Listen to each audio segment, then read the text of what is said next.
live, but also pay attention to the talk question channel on Discord. So if you come up with a question later on that you didn't think of in time, or you just didn't want to discuss it in a public facility and rather discuss it in a public channel, take it there, and the speakers will get around to answering you as they can. Also, in the time of COVID, if you're not feeling well, if you test positive, please isolate, mask, and inform staff immediately. That's actually a way to win a free ticket to next year.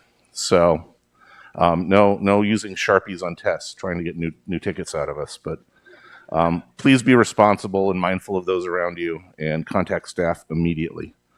The chocolate workshop has been moved to the maker stage at 1 p.m. today. So I think it was, I don't know if it's been adjusted on the website, but it's probably in the program incorrectly now that it's been altered. Ham radio testing has been scheduled for 5 p.m. at the night market tonight. And I think that covers most of the announcements, other than just go out, have fun, have a grand old time. And I think we want to get started today by our keynote, who is not... I just went to sleep. Sorry about that. So our keynote, Annalie is going to be talking about when it's time to disobey. So please welcome them to the toorcamp stage.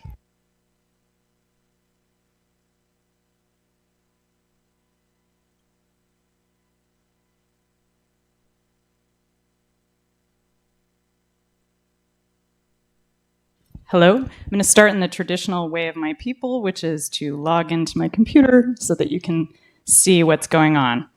Thank you guys so much for having me. Let me now find my notes.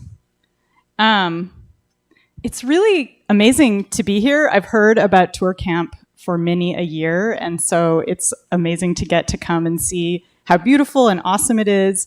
I wanted to thank David Hikari for inviting me. And also thanks to Marcia. I don't know if she's here. She's been working her ass off to do everything to make it possible for me to come here. We arrived at around 11:30 last night after like some ferry shenanigans, and she made it all better. So thanks very much for making us feel like welcome, even though we arrived like hackers do, very late, somewhat tired, slightly stoned. So I am going to be talking to you about disobedience today. But first, let me tell you a little bit about who I am and why I care about disobedience. I am a science journalist and a tech journalist, more science these days than tech, although those two things obviously overlap a lot. I also write a lot of science fiction. And so I've always kind of been at the boundary line between thinking about the future and thinking about science and tech from the point of view of what's really happening right now and what could happen in a future or an alternate reality, and what that tells us about our relationship to technology and our relationships to each other. One of the big preoccupations in my work has always been, how do we deal with unjust authority? What do we do when power structures that we once trusted wind up abusing us, wind up abusing our friends? How do we respond when that happens? I feel really lucky that I am in a place today where I feel like everyone in this audience probably has a pretty good idea of what it looks like to disobey. You probably have done it a number of times. Good for you. And what I'm hoping I can do in this talk is give you some more ideas about how to disobey and what disobedience can look like. And I do think that it's important to think about the fact that disobedience often starts in our imaginations. We first have to imagine how we're going to do it, and then we crush the man. So I wanted to start by, well, I've already started. I wanted to mention that we are here standing on the traditional lands of the Lumi and coastal Salish. Super awesome groups. Lumi Island is still out there. You can visit. Their reservation is right off the is right on the coast here. They're one of the biggest indigenous tribes here in Washington. Totally badass. Check out their stuff. So I wanted to give you spoilers right away on this talk because I named it When It's Time to Disobey, which makes it sound like I'm going to spend the whole time being like, wait, are we ready yet? Should we disobey yet? The answer is the time is now. We need to start disobeying now. So that's not going to be like a like gotcha at the end, like, well, we should wait for the next election. No, I think we need to always be disobeying or thinking about ways to disobey. That's part of the point that I want to make. But also, in case you were waiting, like I said, now is the time. So I'm going to get to talking about science fiction in the future. But I want to start by talking to you about some disobedience that happened 800 years ago. So I recently published a nonfiction book about archaeology called 4 Lost Cities, and it's about 4 ancient cities that were abandoned. And one of them is Cahokia. How many people here know about Cahokia? People from the Midwest, probably. Cahokia was located in southern Illinois. It's near East St. Louis, right across the river from St. Louis. And this is a map, actually, from my book. This was drawn by Jason Thompson, who does a lot of art for Dungeons & Dragons. And I was like, give me a D&D map of Cahokia. So the thing that's interesting about this map that you'll see right away is that Cahokia was really huge. It was a big, sprawling city. It was a going concern about 1,000 years ago. So it would have been, at that time, the biggest city in North America. It was probably 20 or 30,000 people. It was also a party city, which I'll get into in a second, but people would come there seasonally. They'd have like big, huge barbecues. This is one of the things that archaeologists know, because one of the main things they discover in pits at Cahokia are the remains of really badass barbecues where they did eat deer. So there's a little deer punk going on. And then up in the corner here, you can see central Cahokia. Archaeologists call it that. It was one of the really big kind of super urbanized parts of the city, but you have to imagine that it was kind of like LA or Dallas, where there's a lot of different kind of downtown areas and then lots of sprawl in between and lots of farmland in between. So here, there's my book. Here's an aerial view of what Cahokia might have looked like around 800 years ago when people started getting disobedient. So again, you can see that the city is centered on this huge structure called Monk's Mound, which if you see it from above here, you can perhaps appreciate how huge it is. It's still there. It's got a footprint about the size of the Great Pyramid at Giza. It's made of packed earth, and it had a couple of levels. I like this drawing because you can actually see the levels really easily. And so people would have climbed to the top. There would have been ceremonial structures on the top. There would have been some, pardon me, but I'm sure there was some dick who was yelling at people from the top. When I actually joined an archaeological excavation there 2 years in a row in 2016 and 2017. And one of the students who was part of that actually did a paper where she climbed to the top of Monk's Mound and yelled to see what the acoustics would be. And people stood in different parts of this grand plaza below and simply confirmed that, yes, this was designed for someone to yell at people in the plaza. The acoustics were great. The grand plaza was also used for other cool stuff. People played a lot of sports, a lot of gambling games. There's a game called Chunky that people played here at Cahokia, especially during party times. So there's like barbecue, people playing Chunky, gambling. It would have been a really fun time. A couple more things I want to tell you before I tell you about the rebellion. So the other thing about Cahokia, here's a great picture of it today. So you can still see the mounds. So Cahokia is actually part of a long tradition in the Americas of building cities around giant earthworks. If you've ever driven through the South and passed a city called like Mound or Moundville, that's because there were cities like Cahokia with giant earthen mounds in them. Cahokia was kind of at the center of a culture that's called the Mississippian culture. It was a group that was a set of loosely connected cultures all up and down the Mississippi. There were hundreds of different towns and cities. Like I said, Cahokia was one of the biggest, and that's why it was a party town. Like people would come from all up and down the Mississippi to like watch the Chunky and like maybe pick up some really awesome projectile points.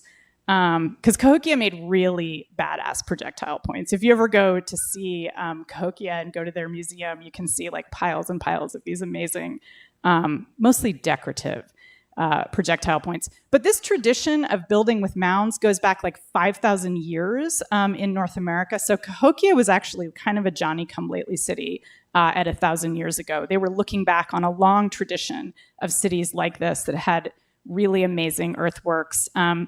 If you want to see older earthworks, there's a couple in Louisiana. There's Watson Brake, which is about 5,000 years old, that's there, and a couple of other places where you can see these great, awesome cities. So the thing that's,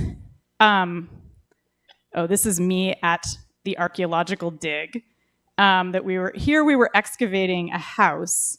And what you do is as you dig down, of course, for those of you who are not familiar with archaeology, the more that you dig down, obviously the older you're getting, right? So you're getting these layers of occupation at Cahokia. So Cahokia was occupied for about 400 years. So people were building and rebuilding the city.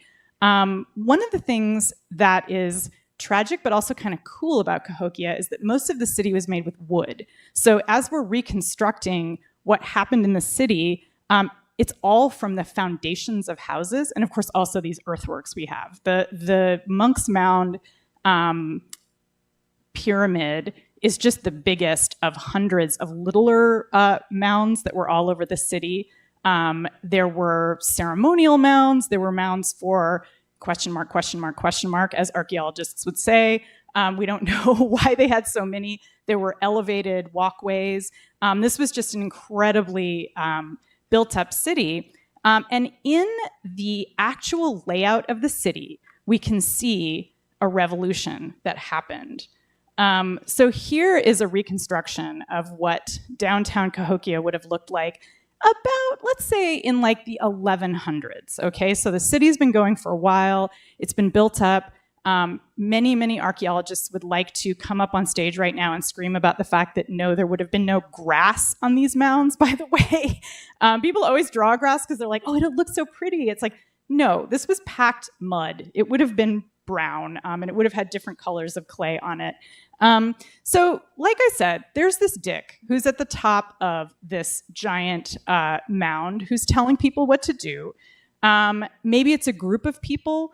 We're not entirely sure what the leadership structure would have been, but the fact that there was this huge elevated area and a big area beneath it indicates that there was a pretty rigid power structure in this civilization. And so what we see happening over time through excavation is that first you just have this downtown area. It's kind of chill. There's a big pyramid. And then sometime in the 1100s or 1200s, they build a giant wall around it. And you can see the wall in this picture. That's why I chose this somewhat inaccurate image, because you can see that the entire downtown area has become kind of a gated community. And one of the theories about this was that, oh, well, maybe there was a war. Maybe they were just protecting themselves. Well, wars leave a mark in the archaeological record. Like, you find a lot of people with like blunt force trauma. You find burning. You find huge amounts of projectile points. We don't see that at Cahokia. There were wars happening in other parts of the Mississippian world, so we can compare it and we can say, like, look, there's not a bunch of dudes with holes in their heads here. There's like other stuff going on. We do know that at the height of this moment in Cahokia's history with the wall and with these big pyramids, there was a pretty good amount of human sacrifice going on. And, you know, human sacrifice is one of those things that a lot of people don't like it. You know, it's sort of, it's sort of shitty. And it definitely indicates, again, that there was a hierarchy that had very rigid control over people, because it takes a lot of power over people to get them to agree to sacrifice 50 of their daughters in one case. So we do have, there is actually, I'm not going to like show you pictures, but there is one grave that was excavated before laws against excavating the ancestors of indigenous people. So back in the 60s, a bunch of white dudes, I'm afraid, were the ones who did excavate this burial of 50 young women who clearly had been laid out in a very ceremonial way. And there's a couple of other examples of human sacrifice. So my point is, this was a regime that demanded human sacrifice from its people. And what happened over time is that as archaeologists studied more of the city, they found that this sprawling city around the mound, during this period of rigid social hierarchy, the whole city was on this incredibly clean, tidy north-south grid. It was like there was somebody who was telling people, this is where you can put the roads, this is where you can put your houses. And because you can't have that kind of, I mean, here we are at a camp where like you don't have that much of a rigid structure, and so you see all kinds of tents everywhere because nobody is standing, at least I don't think David is up here being like, everyone, put your tents on one line. That would be a really different, yeah. So, but in terms of how you build a city, like you have to have centralized control and centralized planning to do something like that. And at a certain point, after the palisade wall goes up, and during this period of human sacrifice and rigid city grids, suddenly we see this huge shift in the city plan. The area downtown where that big pyramid is, where everybody hung out and had parties, suddenly people start using it as a dump. And you start to see all this evidence of trash pits and just people throwing garbage like over the palisade into this downtown area. And at that same time, and this is, now we're getting into like the late 1200s, early 1300s, people start building their neighborhoods really differently. Instead of being on this rigid north-south grid, you start to see courtyard patterns where people are building their houses around a central area. And these central small areas have their own little mounds, their own little plazas, their own what are called borrow pits, which are pits where they've dug up dirt for the mounds, and then they kind of keep the pit around and make it look really cool, and it fills with water. And it seems, and each of these little courtyards has a public house associated with it, what archaeologists call a specialized structure, which just means anything that's not like a private home. This is a really awesome picture of Melissa Baltus, who is one of the archaeologists that I was there working with. She's doing what's called scrying, and that's when you look at the floor and you identify all of the post holes and all of the other things that have been interacting with the floor in this specialized structure. And so all of those little circles are places where people put wooden poles into the ground to hold up the roof. And the fact that there's so many, but they're all kind of grouped in certain areas, tells us that these walls were pulled up and replaced many times. This was a house that was rebuilt probably 3 times. And it was, again, it wasn't for like the dude on the mound. It was just for the people that lived in that neighborhood. And it seems that what happened was Cahokia, and again, this is Melissa Baltus, the archaeologist, she's thought a lot about this and written a lot about what happened to Cahokia during this phase, which is sometimes called a revival phase because the city actually continues to flourish, but in a different shape. It's also can be called a time of social revolution because not only did people overthrow whatever it was on that mound, they literally trashed it, that mound, but they also rebuilt their community in a way that was much more localized. It seems like the social structure was flatter. I mean, obviously we can't know for sure without a time machine. So if any of you are working on that time machine, let me know because I really want to know what was going on. And so it seems that this social transformation rewrote the landscape. And I think this is something that's really important for us to be thinking about right now because we're at a phase in our history with our cities where we're having to think about how we're going to rebuild not just our civilization, like how we relate to each other or like who we talk to on Twitter, but like literally, how is our urban infrastructure built? Like, how do we want to build so that our cities are more sustainable, that housing is more affordable? And clearly, the people of Cahokia back then were having the same ideas. They were like, you know what? We actually want to build differently now. And I will add, there's no evidence of human sacrifice after the courtyard patterns start emerging in the city. It's also a time when the city starts to have a smaller and smaller population. And I kind of want to end by saying that about Cahokia, and now I'll take us into the future and science fiction. The big mystery about Cahokia is that no one's really sure why everybody left. Because we know they had this big social revolution, this huge change, and that did not drive people away. Like after the courtyard pattern houses started appearing, people lived there for at least another 150, 200 years. So it was a thriving city. And they were still having parties. I excavated a deer bone while I was excavating in this structure. And you can't tell a bone apart from a pottery shard. So the way that you know if it's a bone is you have to lick it, because your tongue will adhere slightly to a bone because bones are porous. This is a thing that archaeologists do all the time, by the way, because they're fucking badass. And they were like, and I had this thing and they were like, so do you want to lick it? I was like, I'm already covered in dirt and clay. I'm like, yeah, I'm going to lick the bone. So I licked the bone. So I licked a deer bone from an ancient, potentially more democratically organized barbecue than the ones that involved human sacrifice. No, this was definitely not a human bone, by the way. This was very, very clearly not.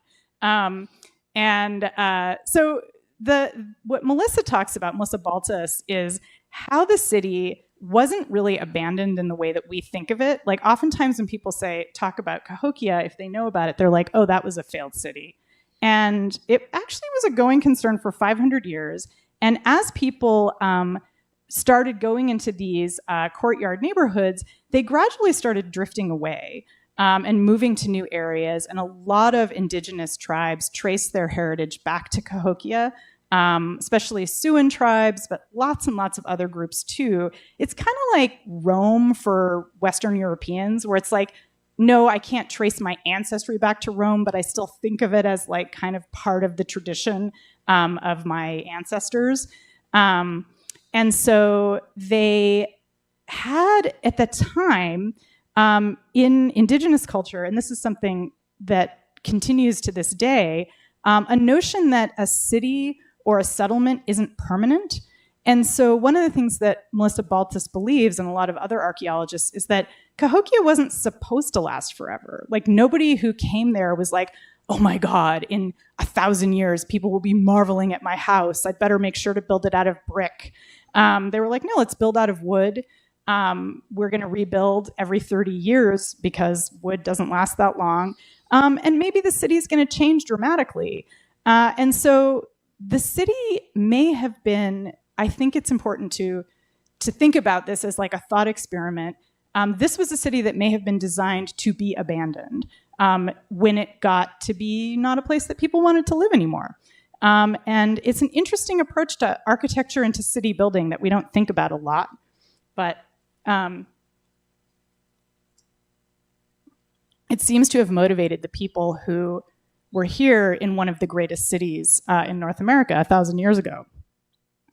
So this brings me to why we disobey. I wanted to quote the Davids, David Graeber and David Wingrove, from their new book, The Dawn of Everything. It was actually David Graeber's last book. Such a great book. Highly recommend it. And it's all about, a big part of it is about how indigenous philosophers in the 18th century made fun of European philosophers and critiqued them for having a really, really weird idea of freedom. Europeans were like, freedom is all about economics and owning shit.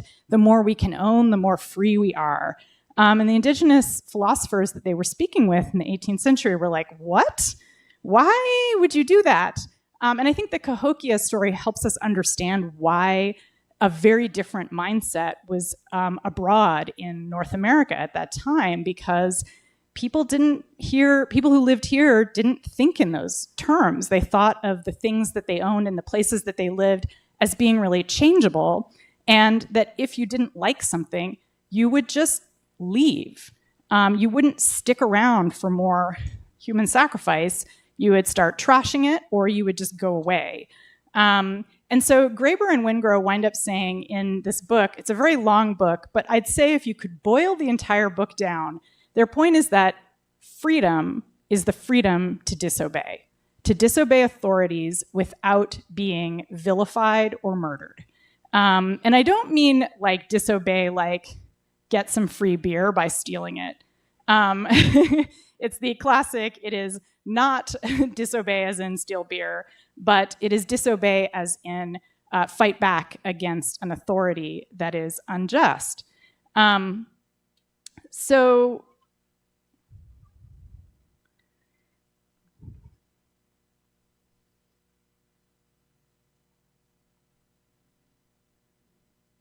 if you think about the freedom to disobey being at the heart of freedom, you have to also think about a couple of the other things that go along with disobedience being permitted. It also means, according to the Davids, and I agree, that you have freedom of movement. You can always leave a place if you don't like it. That's a form of freedom, which at this point in our world right now is a form of disobedience. If you try to cross a border, oftentimes you're considered to be a criminal. And it's also the freedom to change the structure of your civilization without punishment. It's the freedom to experiment with new kinds of social structures. Like, for example, we don't want the grid anymore. We want to have courtyards. So as we move into the future and we start to think about how do we want to disobey, we have to think about science fiction. So I want to take you through a little bit of science fiction that I and other folks have written and talk about how it fits into stories about disobedience that involve things like moving across borders or remaking society. I wrote this novel a few years ago called Autonomous, which is about a robot and a pirate.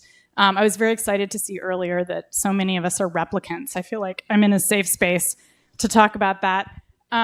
So in Autonomous, I created a character named Jack, who is a pirate, because of course Jack is a pirate.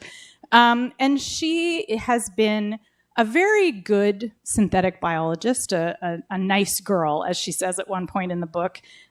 She's designing drugs for a pharmaceutical company.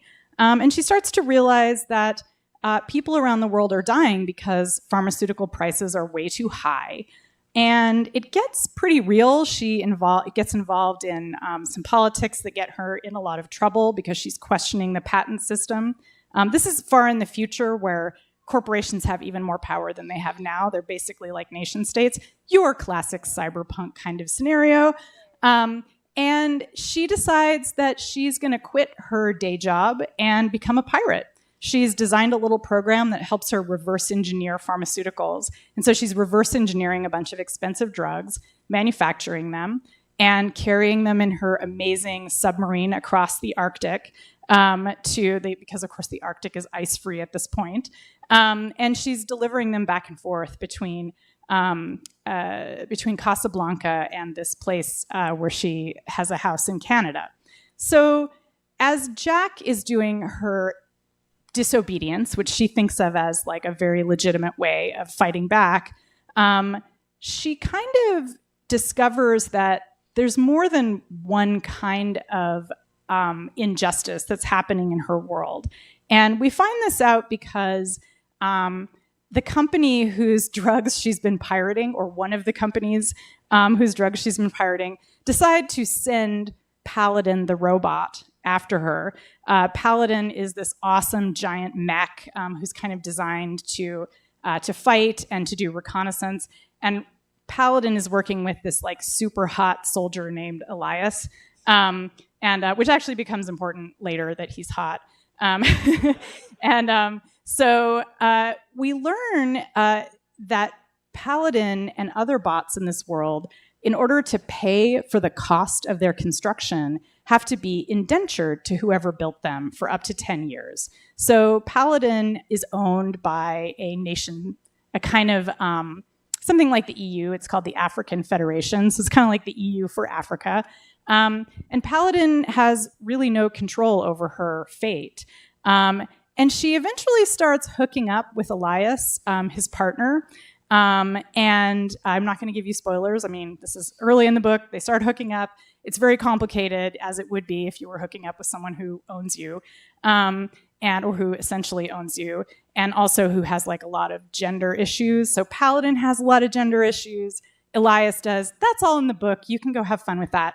But what's really important is that Jack starts to realize through coming into contact with Paladin and other people who've been enslaved that actually intellectual property is one form of oppression, but then there's also the other kind of oppression, which is turning people into property.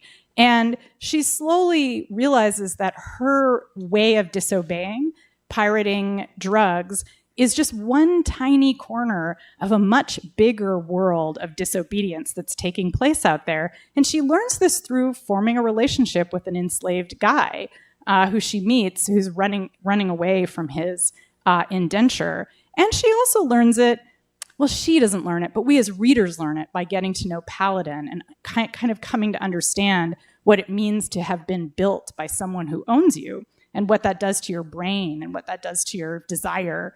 And so a big part of what I wanted to convey in Autonomous, and I will say that with full knowledge that as readers, you don't have to take my word for it. If you have another reading of the book, that's totally fine. Feel free to disobey my reading. Authors can only do so much, right? But what I really wanted to convey was that the smallest unit of resistance and disobedience is friendship. Or love, could be hooking up with a robot, could be another unit of disobedience. And because the book is ultimately about how these characters come to understand the forces that they have to fight by forming alliances with each other. And those alliances are like friendship and fucking and like coming together as political groups. And so this is actually a big theme in a lot of science fiction now that I would recommend. This is like the recommendation portion of today's talk. There are tons of other writers whose work I would also recommend. But these three books, which are actually all part of bigger series, All Systems Red by Martha Wells, The Fifth Season by N.K. Jemisin, and A Closed and Common Orbit by Becky Chambers, all of them involve interesting representations of sentient robots, which we all love, I think. And all of them are about how the people in them who are in incredibly oppressive systems where, for example, governments and corporations own people, discover ways to rebel and fight back through forming alliances and through creating friendships. A Closed and Common Orbit has an incredibly amazing story about a robot who is learning about love, and another robot who rescues a human child, and these connections between them end up having huge implications because AIs inside of human bodies are kind of outlawed.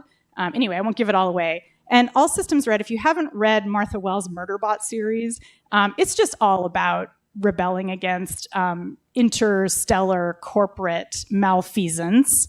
And it stars this incredible robot who has a lot of snarky things to say. And The Fifth Season is another book that's about rebels who are fighting against an incredibly oppressive government. They're enhanced humans who have the power to control the earth, basically. They can create earthquakes, but lots of other things.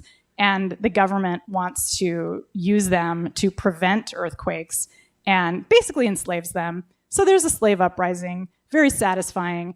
And I'm going to talk a little bit more about some other issues that come up in science fiction. I wanted to mention, I have a novel, The Future of Another Timeline, it's a time travel book set a little bit in the future where abortion has become illegal in 2022 in the United States. I'm sorry. And it's about a riot girl who grows up to be an academic time traveler. And because time travel is totally ubiquitous and ordinary in this universe, it's just, we have time travel, there it is. I'm not going to tell you why, but there's a good reason. I spent a lot of time talking to physicists about it. So there's, even though time travel doesn't really exist, but I did talk to physicists about how it would work to have it be ubiquitous in your civilization. And so her whole goal, this character, is to go back in time and change stuff so that abortion is legal in 2022. And so she has some hunches about how to do it. I'm not going to give away the whole thing. She does wind up going back about 500 million years in time, because this shit gets complicated. But mostly she spends her time in the 19th century dealing with a shithead named Anthony Comstock, whose laws actually in our universe are still shaping access to birth control and abortion. And in fact, some of the laws that are getting triggered and coming back now come from Anthony Comstock, this guy from the 19th century. So the main character in this book, Tess, her big question, by the way, this is a picture from a music video we did for the book with a fictional band I created in the book called Grape Ape. It's great. If you Google Grape Ape Future of Another Timeline, you'll get a treat. So Tess is trying to decide, should I just go back and like fucking kill Anthony Comstock? Like, what should I do here? Should I just murder, or is there something else I can do? And one of the really big preoccupations in this book, and I think probably for all of us, especially right now, is when do we start using violence? Like, at what point do we stop saying, like, voting is enough, organizing is enough, like, building awesome open source projects isn't enough, now we need to be violent? It's a huge, haunting question. I definitely do not have the answer in this book, but the characters are constantly dealing with it and trying to figure it out. There's a great philosopher, Frantz Fanon, who wrote in the mid-20th century. He was from Martinique, and he was dealing specifically with a lot of colonial uprisings in Africa at that time. He was a psychoanalyst, so he was treating people who had been victimized by colonizers, but also torturers who had tortured people who were, part of the colonial uprisings. And after talking to all of these people and thinking about it a lot, he said, yeah, sometimes you got to kill a guy. Sometimes you got to kill a lot of guys. And I was thinking a lot about him as I wrote this book, because there he was, this fancy psychiatrist whose job was just to think about things. And he finally came to some pretty dark conclusions, having watched what it took to decolonize Africa, or to decolonize many of the nations in Africa. And my character's, Tess doesn't want to do any violence. She's really tried to spend her life not being violent, but she has a very violent history. And I think this is something that comes up a ton in our modern science fiction. How many people are watching The Expanse, or have watched or read The Expanse? James S.A. Corey was showrunner on the TV show as well as writing the books. So it's okay to say that you like the TV show better. I actually talked to Ty and Daniel, who are the two people who make up James S.A. Corey, and they've actually said that they kind of like the show better. I also learned that they refer to James S.A. Corey as JSAC. So here's the news you can use, JSAC, which, yeah, is a really catchy name. So in The Expanse, one of the big questions that the characters constantly have is, when should we start blowing people up? And I think the thing that I find so fantastic and really helpful about The Expanse as a science fiction story to think about rebellion with is that JSAC does not shy away from complexity. The whole story of The Expanse is kind of centers on the Belters, who are the oppressed people of the asteroid belt, who are being kind of left out of solar system politics. Like there's Earth and Mars and the Moon and some of the outer planets, and those are like all the big players at the table. But when it comes time to allowing the Belters to represent themselves, they just get left out. They're not invited to have any role in the future of the solar system, and yet they're the miners who are supplying all the energy to all of these other big players, the Earth people, the Moon people, the Mars people. So they're pissed. And there's a ton of different factions within the Belters. And I love that. Like, so rare in science fiction that you don't just have like the rebels, the Empire, that's it. I mean, no shade on Star Wars, which is actually getting a lot more complicated, especially in The Mandalorian. But in The Expanse, there's like 5 different rebel groups, and they're at odds, and they're fighting with each other. And I have Drummer here because obviously she's the most badass and the coolest in the show. She winds up actually getting the Belters a seat at the table at the kind of UN of the future. But she's also part of one of these splinter groups. That is, she's a Belter. She wants to have autonomy for the Belt, and she does choose to use violence. And then, this is kind of a spoiler for a show that's, over. She finally winds up saying, no, actually, we have to stop engaging in violence. Now is the time for diplomacy. And she ends up fighting against one of the main rebels and main leaders of the great disobedience that's going on, because he's just gone too far. He's become too violent. And so I think that immersing yourself in these kinds of shows, or thinking about scenarios about how you would deal with oppressors, it's always really important to think about, where does violence start? How do we stop it? Should we ever engage in violence? Are there other options?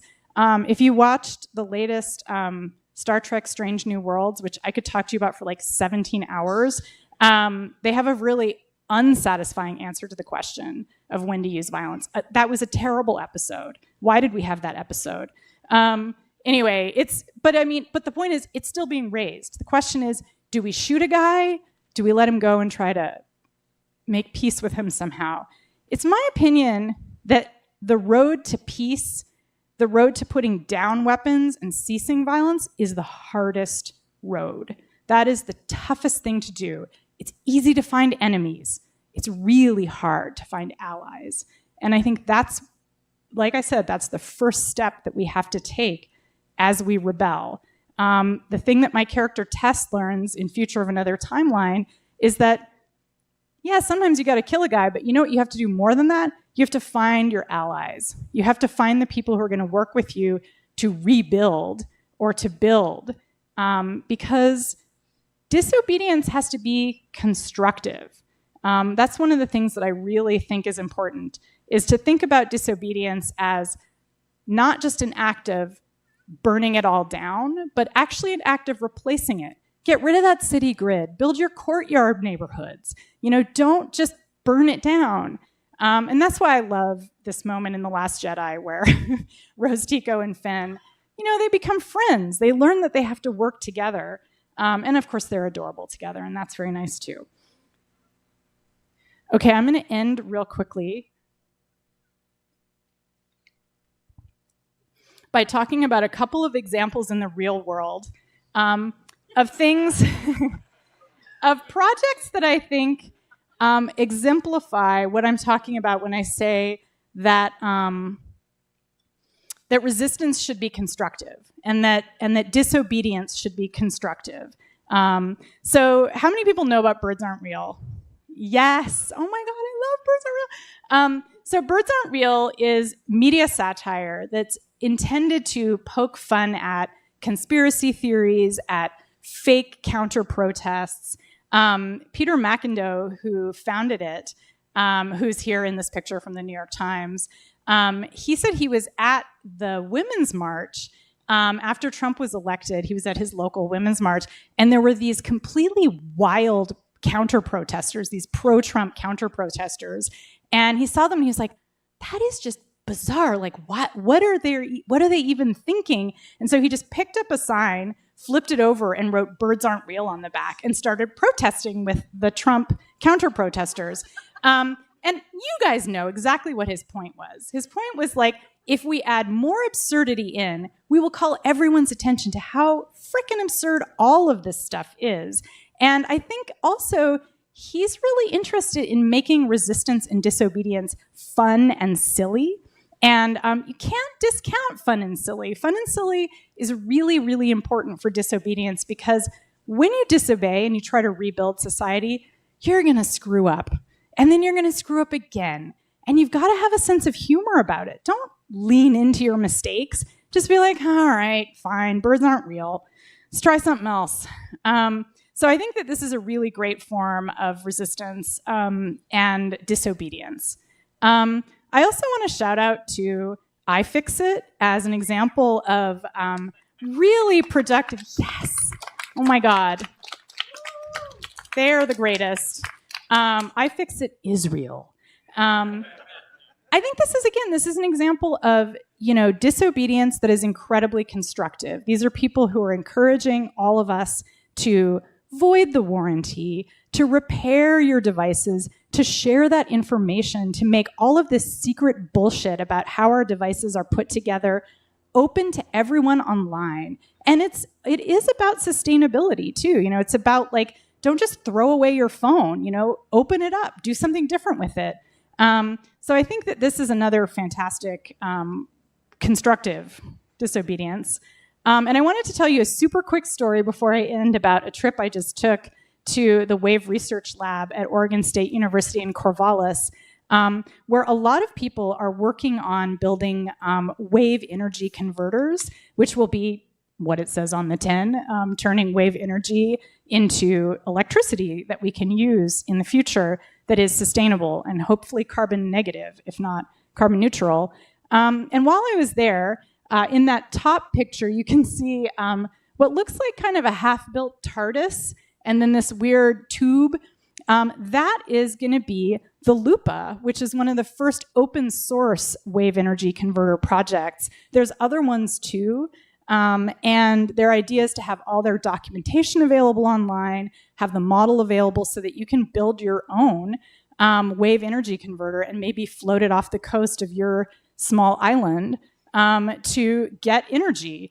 And this picture at the bottom, this is the part of the Wave Research Lab that's amazing. They just have this giant flume full of water. And here at the back, where you can't see it, there's these huge paddles that are powered by this hydraulic system, and they can create waves. And so this thing just fills with big floaty waves. Floaty waves is not a term, but you know what I mean. Big waves. And then you put your wave energy converter in there and you can test it. So that's what the process that they're in right now is, testing it.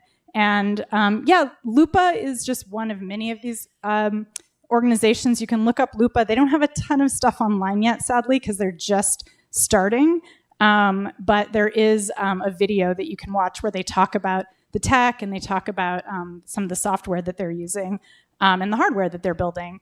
So I think, to me, again, this is a way of saying, you know what? We're done with the old way of running power. We're going to create our own power. It's going to be open source. We're just going to fucking build it, and we're going to set it up. And we're just going to start converting over from coal energy to wave energy.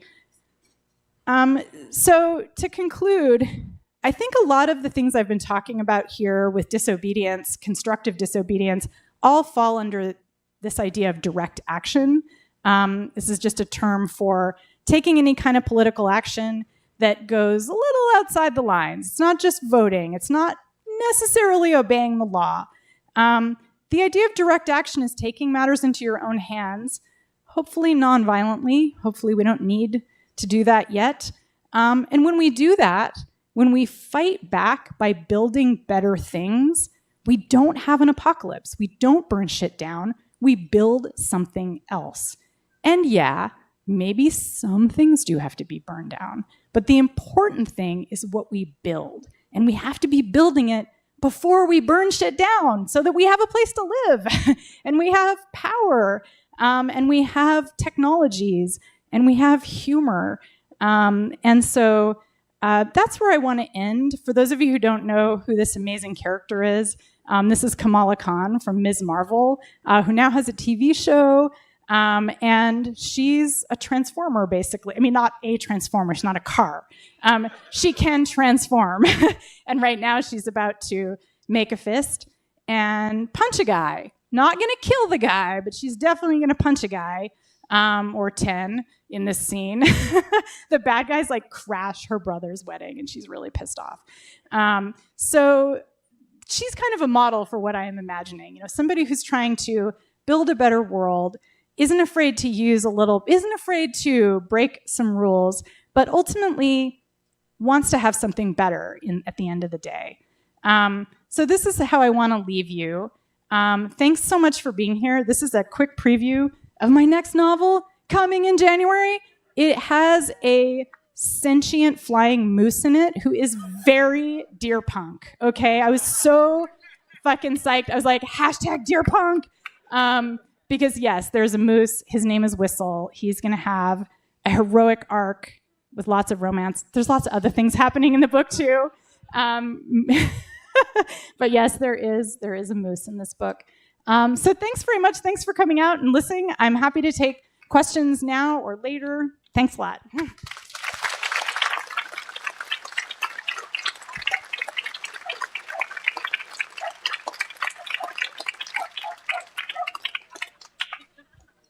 Do we have time for questions, or can we? We have a few minutes. So. Yay. Okay. Awesome. Yeah. Talking about how they had to rebuild the house 2 or 3 times. Yeah. And the archaeologists aren't sure why that was happening. Do you think that's because they couldn't find a good contractor? Actually, I may have misspoken. They're not unsure why they had to rebuild the house. They think it's just because the house was there for a long time and it's wood. And so they think maybe after 30 years, you like pull up the posts and build a new house. The thing they're not sure about is what exactly happened between the grid and the courtyard patterns. It's like, what? Did they kill a guy? Did they just rebuild the city? Maybe little A, little B? That's a lot of archaeology is. Hi. Hi. So what was the name of the sometimes you have to kill a guy? That's Frantz Fanon, one of the great philosophers of the 20th century. Last name is Fanon. And the first is Franz, Franz. The book of his that is amazing is called Black Skin, White Masks. And it's all about the experience of being colonized and how you stop that from happening by sometimes telling the colonizers, but like with guns. So Black Skin, White Mask? Black Skin, White Masks by Frantz Fanon. Yeah, that was actually going to be my follow-up. I wanted some reading on decolonization, so that's perfect. Thank you. Yes, he is amazing. There's plenty of other fantastic people writing about decolonization, for sure. Actually, if you're interested in some of the stuff I was saying about humor, which I wish I could have talked about more, there's a fantastic indigenous philosopher named Vine Deloria, who was part of the Red Power movement in the 60s. And he wrote a lot about how indigenous freedom movements required humor and how that's a huge part of indigenous rebellion involves like humor and tricksterism. So that's Vine Deloria, Deloria. Yeah, he's fantastic.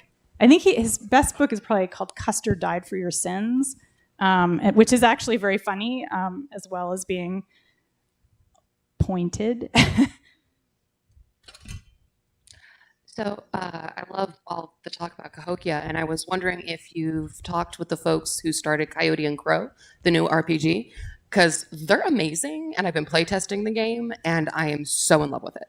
I also am so in love with it. I have talked to them, and I'm supposed to do a playtest with them at some point soon. If you feel like playtesting here, if you've got it, I would love to hang out. I can get my PDF version, and we can do that. Yeah. I'm on Space Team. Just ask for Bliss. Cool. We'll make it happen. For those who don't know, if you like RPGs, there is this freaking great new RPG called Coyote and Crow. It's set in an indigenous future. I think the idea is that Europeans like failed to colonize the Americas quite as completely, and so indigenous, or maybe they never colonized. So it's just indigenous futurism, and a huge part of it is set at Cahokia, where of course there are 3 comedy clubs in the future Cahokia. One. Yes, it's like, and so they're very much in the spirit of Vine Deloria, and it's an amazing game. It's so good. Also has a lot of deer punk. Hashtag deer punk. Anybody else?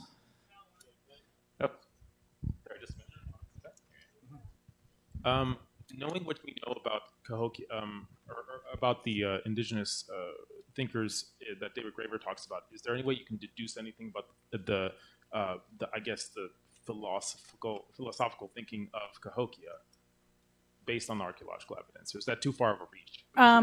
Do you mean? Are you asking like philosophers of Cahokia? Do we have any philosophers of Cahokia? So what we can say is that a lot of, especially Siouan tribes, have stories about Cahokia. There's stories about different heroes. They aren't really, I mean, they're philosophers, philosopher heroes, I suppose. But a lot of it is, unfortunately in the West, we have this whole fetish about writing. Like we think writing is like the best, and that people, when things are written down, that it's somehow true. I always think that's hilarious when people are like, oh, well, in Rome, they had writing. So we know way more about Rome than we do about Cahokia because we don't have any writing that survived from Cahokia. Got news for you. Most of the ancient Roman writing was 100% propaganda. It was basically like, being written by like Bannon or something, just like, hey, man, the emperor's awesome. Woo. So unfortunately, we do not have writing from Cahokia. Probably the writing that existed was written on perishable materials.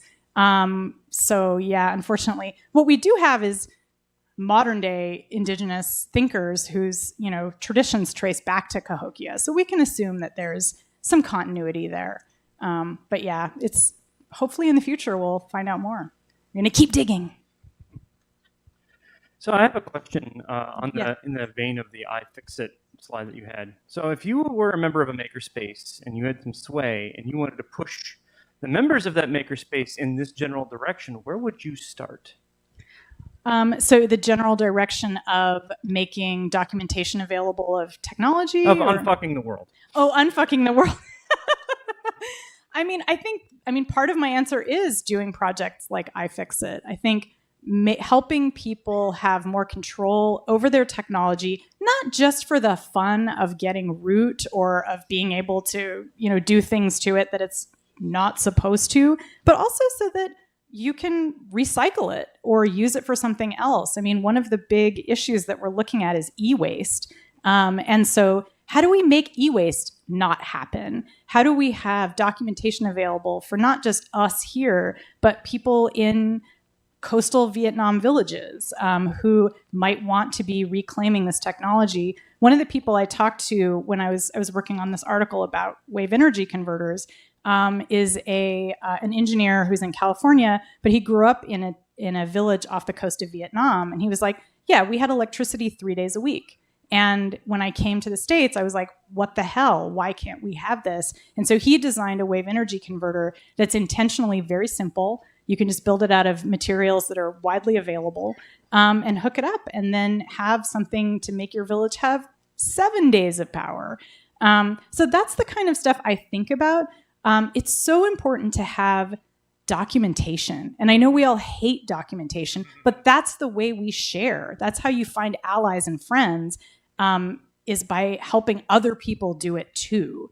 So those are like the places I would start, is like, you always start with your own skills, like don't try to do something that you're not good at, but if you're really good at reverse engineering shit, or if you have a special FPGA skill, like certain people we know here at camp, that's where to start.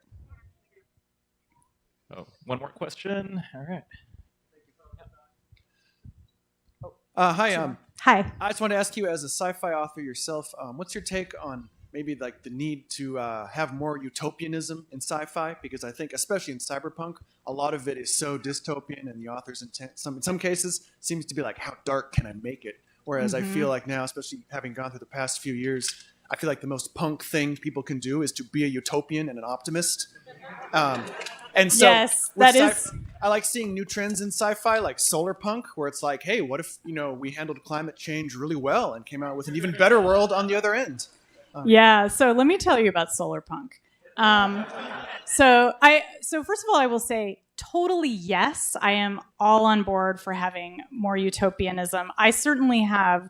All of my books have a big, giant like thread of hope through the middle of them. But there's also a lot of darkness. And one of the things about Autonomous, my first novel that I really wanted to emphasize is that it is a solar punk future. They've fixed a lot of the problems around sustainability. All of their energy is sustainable. They're building with like biodegradable materials.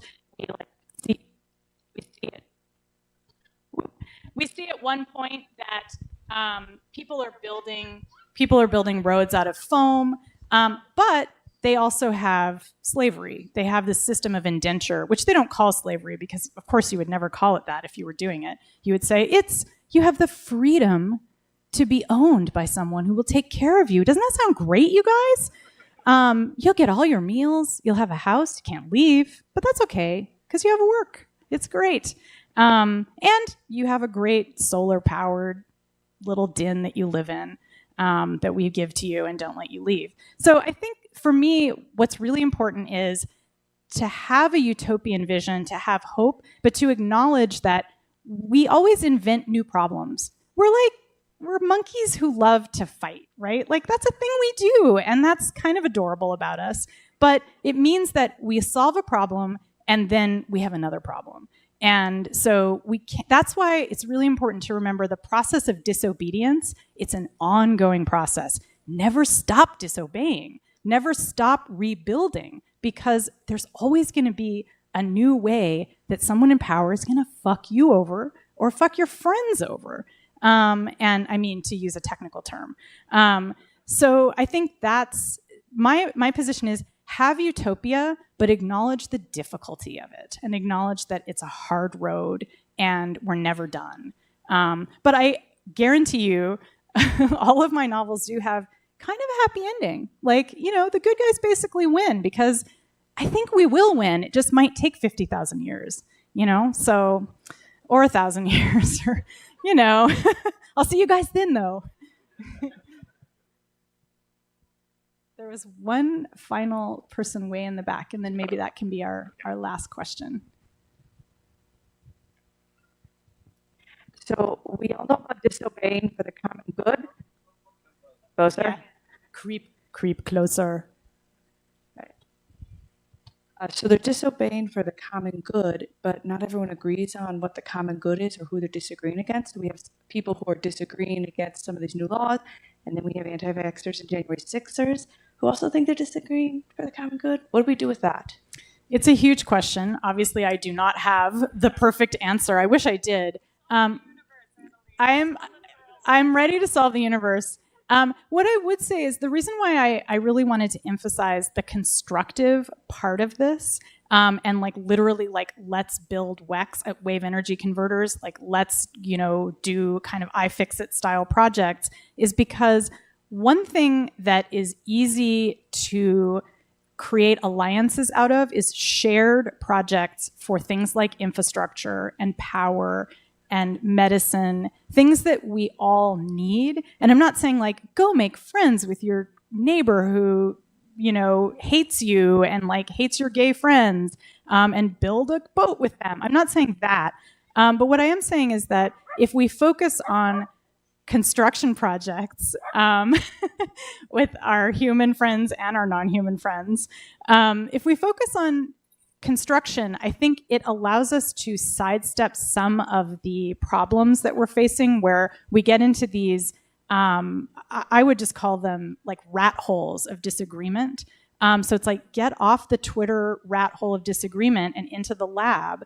When I was at the Oregon Wave Lab, one of the things that was amazing was there were people all across the political spectrum there. There's a ton of people who had been who'd been in the military, had very different outlook on what they imagined was utopia than some of the like lefty professors that were there also helping to build this project. But they were all working together on it because they really want to have a badass machine that makes wave energy at the end. And they could agree on that. And they were able to form a bond around that. And so that's the building part. And then there's this other question of like, yeah, what do you do about someone who literally is just like, well, my position is that you shouldn't exist and you should be dead. And this is something that I, as like a non-binary queer person, sometimes encounter in life. And that's where we get into maybe talking to Frantz Fanon, you know? Like, I'm not saying I'm gonna kill a guy, okay? I haven't done that.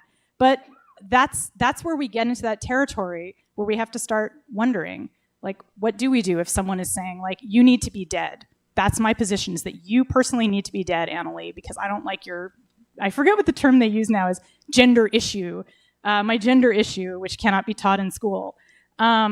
So that's what hopefully we're all gonna come together and think about. But we're always gonna prioritize construction and building. Okay, killing is like on the list of things we do to make utopia. Killing is like always the bottom of the list. Violence is at the bottom. The top is let's build some awesome wave energy converters. Let's help people recycle their iPhones. And then a whole bunch of other stuff, including like go get laid, have some fun, like go to a party, go to a hacker camp, all that stuff. And then way at the bottom, last, then you think about punching a guy. Thanks.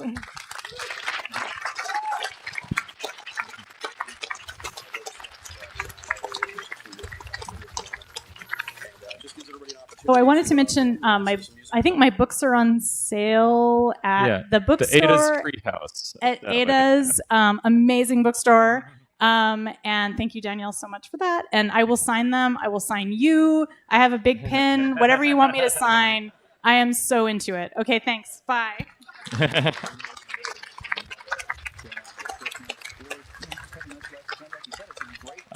Yeah, so I believe that you may be able to find Annalee at the night market, exchanging shady bucks for signatures at some point. And Gio, do you have any announcements? Or? Yes, I will be at the night market. Great, thanks. And pick up the talks too. Yeah, no, as I was driving around in the minivan going between here, the main camp, and the quiet camp, I noticed that 95.3 was pretty much the only radio station that I could pick up here in Doe Bay somewhat reliably. Yeah, no, if you turn your radio on and hit scan, the only two stations you're going to find are 95.3 and then the talks being broadcast.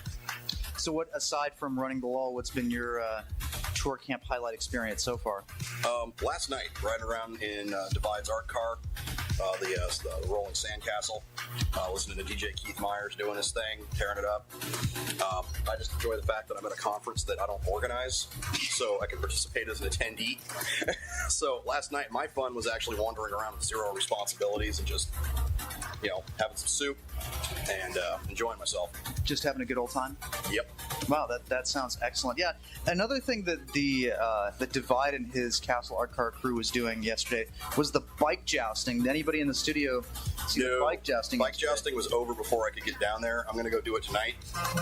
I'm looking forward to it. I think Redbeard was there at bike jousting yesterday. I did witness this. There was many a mighty battle occurring between fearless individuals treading into the throes of battle.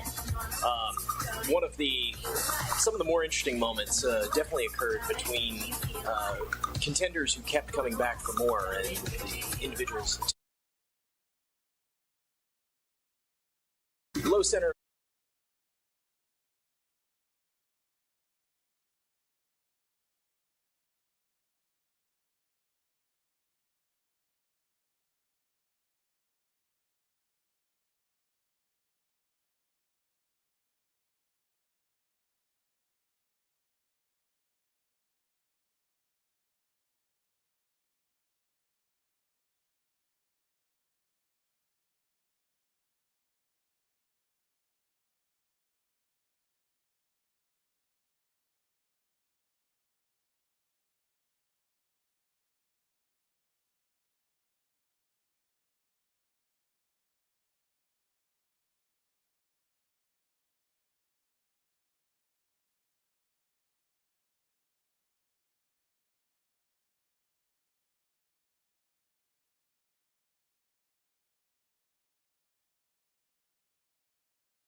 those cabins has also been spectacular. Whereas here you've just got kind of a tree view and the sound of the ocean. There, you're just staring straight out into the water and the ridges across the other side of the bay. So. Oh yeah, it's absolutely beautiful. This is such a wonderful experience. Anyway, we've only got 5 minutes left in the Lead Talk Radio Show. Brian Redbeard, thank you very much for joining us. If you'd like to join on the Lead Talk Radio Show, you can come down to cabin number 3 at the north end of the camp, not too far away from the main dome. We've got a big sign outside. It says 95.3 The Lull, KTCR, Nema Bay. And we have Steven joining us in the studio today. So how have you been enjoying your tour camp experience thus far? I've really been enjoying it, and done quite a few things, interesting talks. Which talks have you attended so far that you liked a lot? What's the one that just really stands out for you? The last one I went to, just because it's a recent one. I see. Which talk was that? That was by Cy, talking about cognitive psychology. Oh, awesome. Cognitive psychology for hackers. Yes. Indeed. And then just to let you know, coming up right now, the time is 14:15. We got a couple minutes left in the show. Coming up at 1700, the big talk from Dan Kaminsky, Black Ops, TCP/IP. 1900, we have the Ignite format talks. Ignite's always a... Testing 1 2. Testing. And a lot of workshops are starting in the workshop area at 1900. All right. As a reminder, the last talk just finished, and there's still questions going on out there. But if you have questions and are sitting in here and can't go outside and discuss, we are asking all the speakers show up on the Discord question channel. So you can post your questions there, and they will get back to you in some fashion of a timely manner. So please post your questions if you think of something later or you just weren't able to ask during the actual talk. And then, let's see.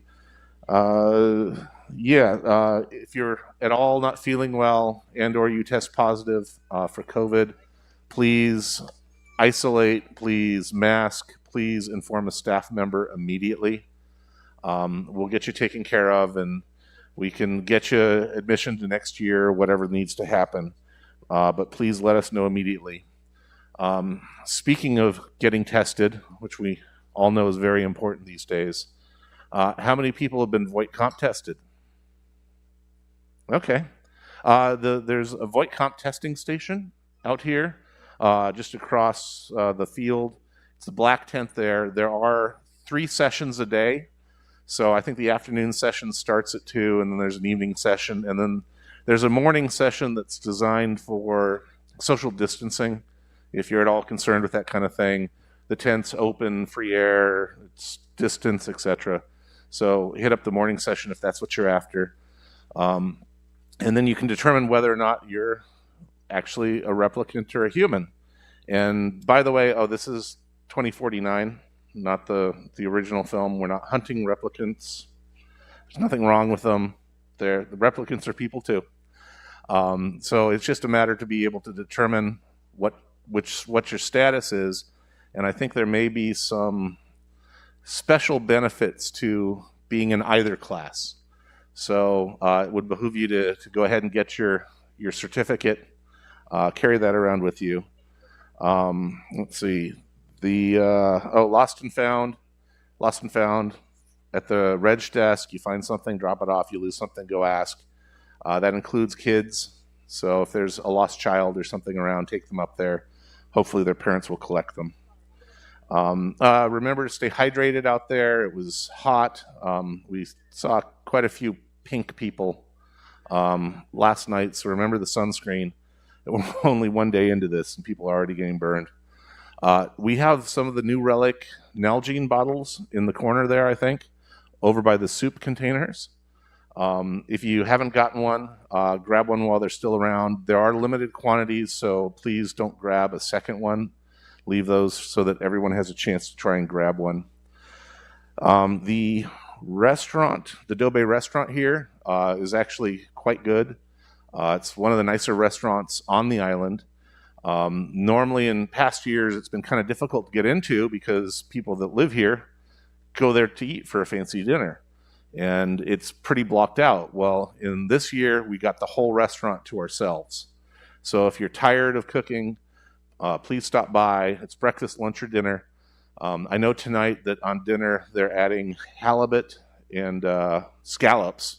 So if you don't want to cook, head over there, take advantage of the restaurant. You don't need a reservation. Walk-ins are just fine. If you want to make a reservation, you can. There's a phone number up at the general store over there. All of the greens come from the garden, which is just right Thank here. you. Yeah, they try to island source just about everything that they can, but the garden here is specifically for growing stuff for the restaurant. And then if there are other things, they come from elsewhere on the island every time they possibly can. It's delicious food. Yeah, it's really good, and they have a full bar, and their drinks are really tasty too. So if you just want to sit down in a more traditional, less dirt and grass environment for a little while, that's your place you want to go to. They have a fantastic selection of teas. Oh. If you're into teas.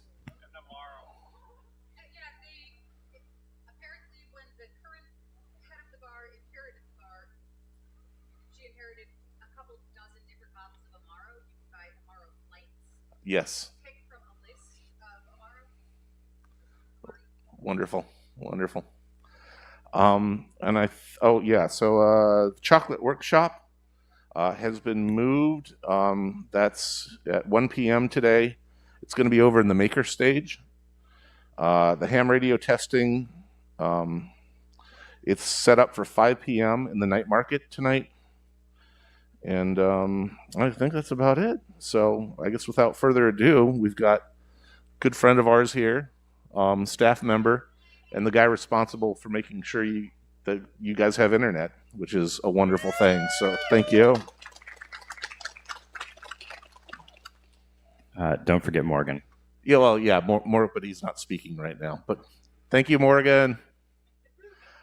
David's up here. Oh. David's up here to speak about hardware hacking for beginners and glitching. So please welcome Video Man to the stage.